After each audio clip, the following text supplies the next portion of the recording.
So today is a very exciting day. Besides, this is my mom's birthday, and my sister and I surprised her with many gifts, and she cried. I think this was first time me and my sister did actually something very special for her, and she was very happy, and that made me happy. But besides that,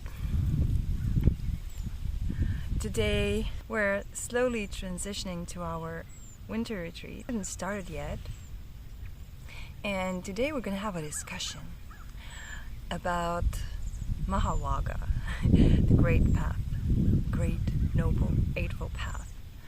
And I kind of want to try to see, I have my thoughts after reading the chapter. I have my thoughts that I would like to present, but I'm not sure if they work. So I wanted to have a chance and try to do this on camera. It is clearly written in suttas that the only way to nibbana, to freedom, to release, is the noble Eightfold Path.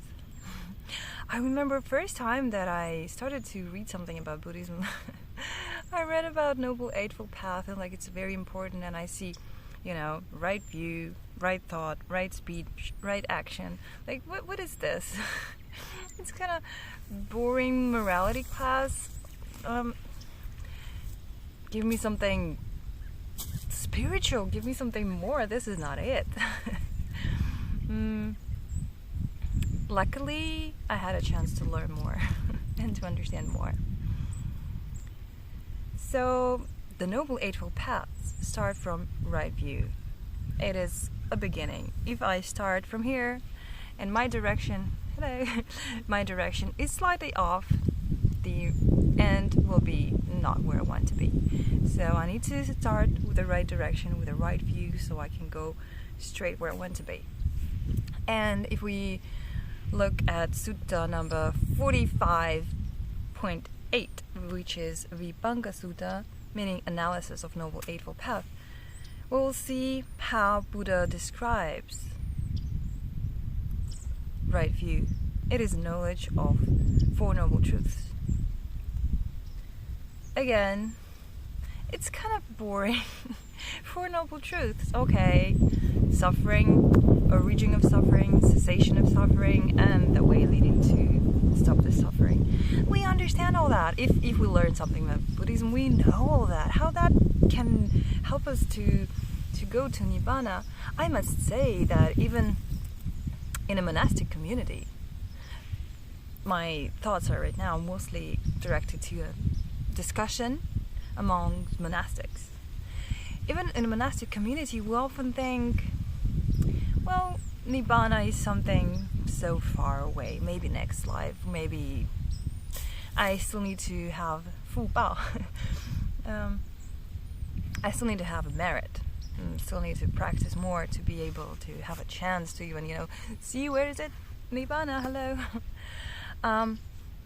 But it is quite clearly written in suttas that we can check ourselves if we are not reaching the goal, if we're not getting into the right direction.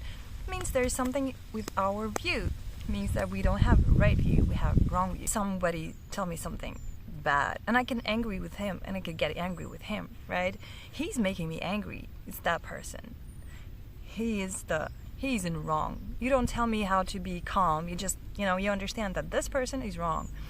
The blame goes there. They're wrong, that's why I'm angry. That's one direction. Another direction is I'm wrong. I shouldn't be angry. I should know better. I should stop being angry. And they do what they do, but I'm wrong. Both. Hello?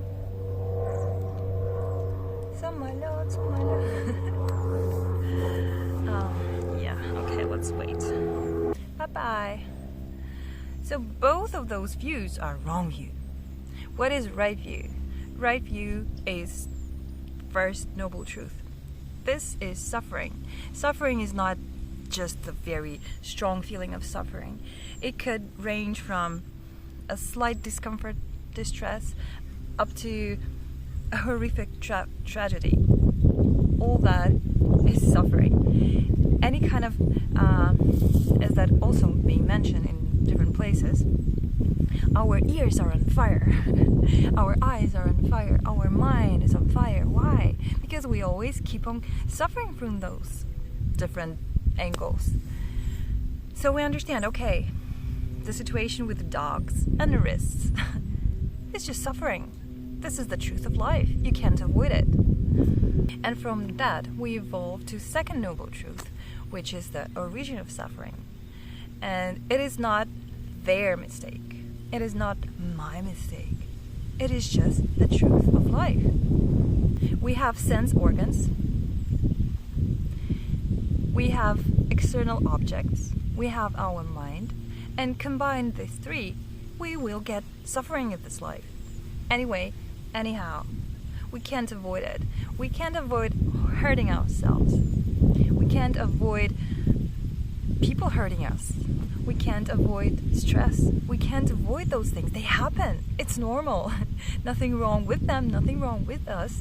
It is completely normal. And the real reason behind suffering is our desire, our wish that everything will be other way.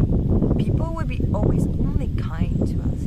We would be loved, taken care of, will be happy, healthy, and of course never die. So the same for our loved ones. Could that happen in this world? No.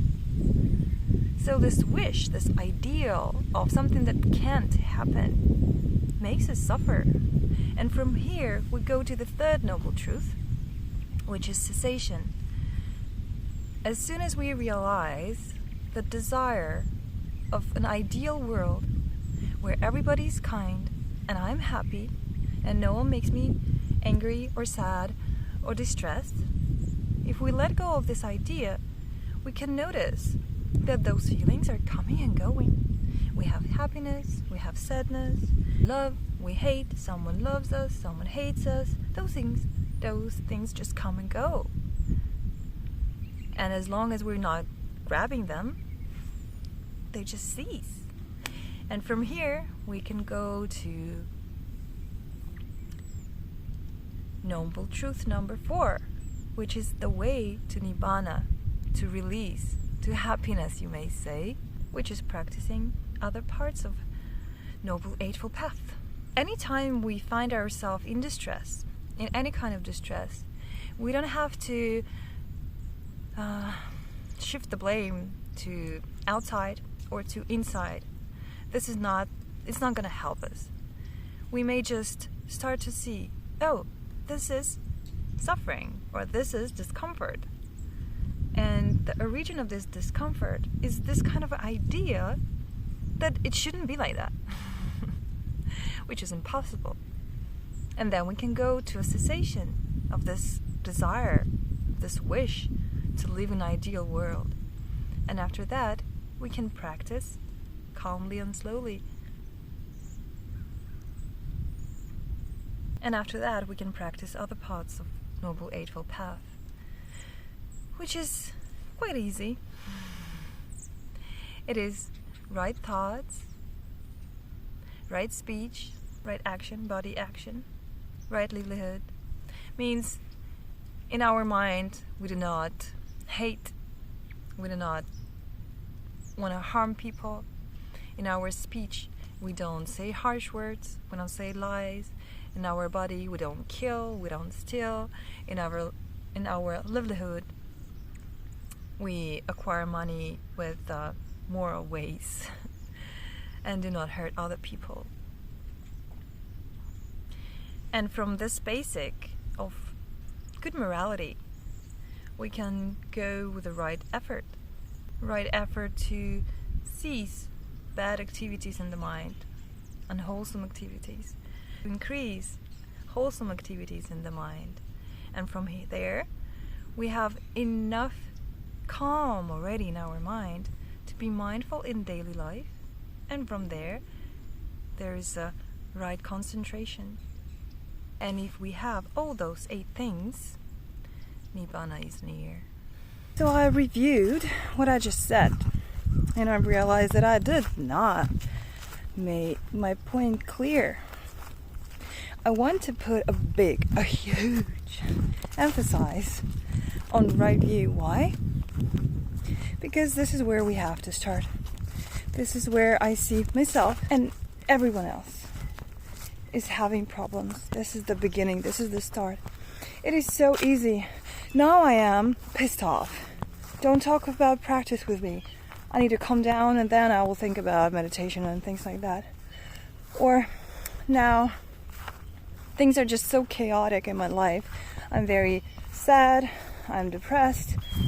Let things calm down and then I will do my practice. You cannot imagine how common that is in a monastic life. So many people become monks and nuns and they got lost.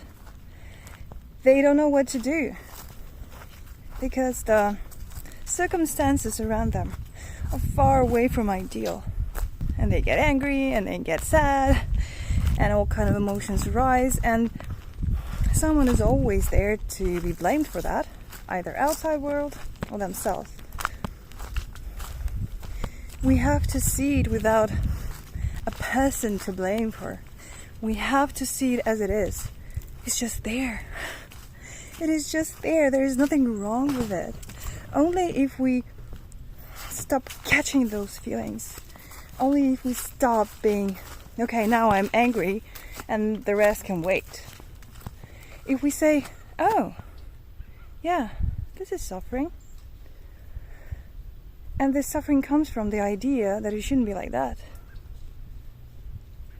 We can stop. Stop is the most important word. Just stop.